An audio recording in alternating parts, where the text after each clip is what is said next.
Cancellation of a major Uttar Pradesh government examination to recruit school teachers because of a paper leak. Gujarat में एक बार फिर paper leak. Junior clerk भर्ती परीक्षा पर्चा leak होने की वजह से रद्द की गई। लाखों कैंडिडेट देने वाले थे एग्जाम।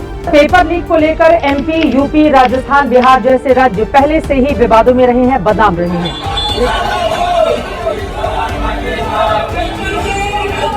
देश भर के लाखों स्टूडेंट्स इस वक्त गुस्से में हैं।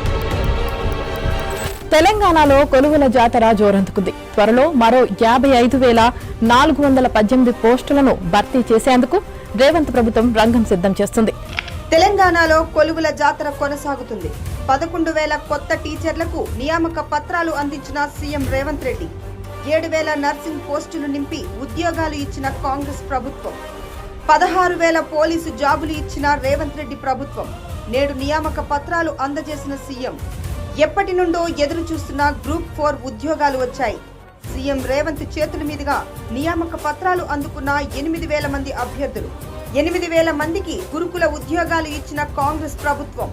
1,300 జూనియర్ లెక్చరర్ల కొలువులు భర్తీ చేసిన కాంగ్రెస్ ప్రభుత్వం. 14 ఏండ్ల తర్వాత తొలిసారిగా గ్రూప్ 1 ఉద్యోగాలు వచ్చాయి. 562 మందికి గ్రూప్ 1 ఉద్యోగాలు ఇచ్చిన కాంగ్రెస్ ప్రభుత్వం.